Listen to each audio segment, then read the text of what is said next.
students, in this class we are going to discuss about introduction to trigonometry. In that first one example, prove that square root of 1 plus sin A by 1 minus sin A is equal to sec A plus tan A.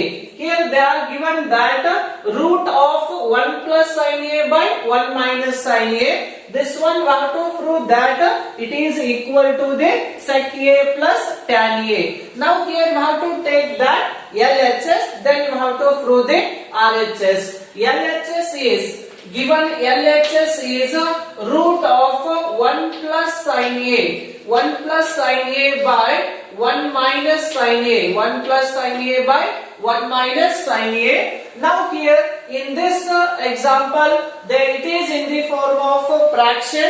Here we have to write the rationalizing factor. In 9th standard you are studied about how to write the rationalizing factors.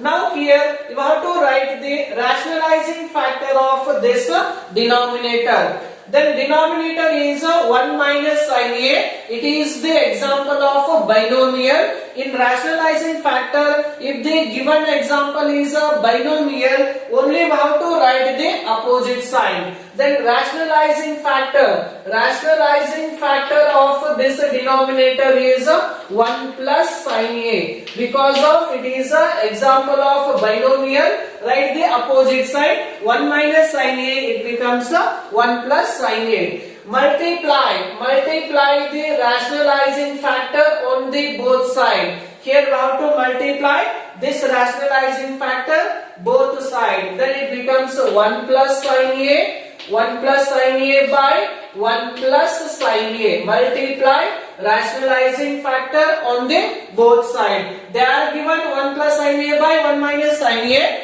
Then we have to find the rationalizing factor. Afterwards multiply the rationalizing factor on both sides. Then now it is in the form of multiplication of fraction. Multiply numerator into numerator, denominator into denominator. Root of 1 plus sin A into 1 plus sin A. 1 plus sin A is multiplied by 2 times.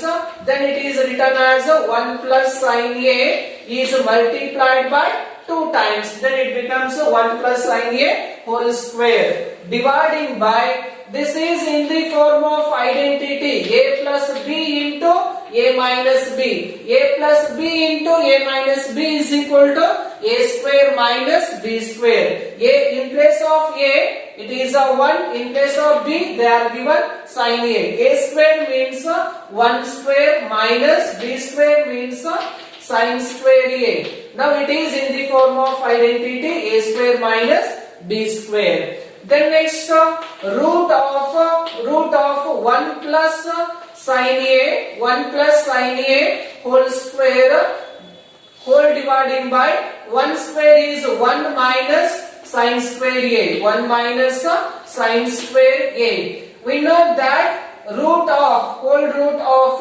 1 plus sin A, 1 plus sin A whole square.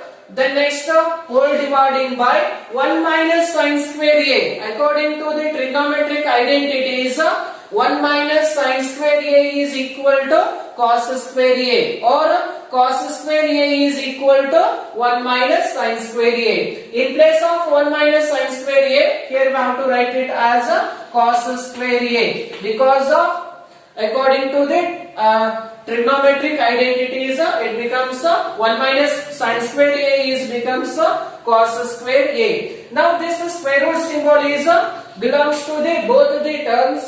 Here we have to split this square root symbol. Then it becomes root of 1 plus sin A. 1 plus sin A whole square. 1 plus sin A whole square, whole dividing by root of cos square A. Root of cos square A. Now here it is a whole root of 1 plus sin A whole square by cos square A. Here we have to split this square root symbol. Then it becomes root of 1 plus sin A whole square by root of cos square A. We know that square root both are becomes cancel. Then remaining is 1 plus sin A whole dividing by cos A. 1 plus sin A whole dividing by cos A. This 1 plus sin A whole dividing by cos A. This cos A is belongs to the both the terms, because of here they are given whole dividing by. Whole dividing by means this denominator is belongs to the both the terms. Then split the terms.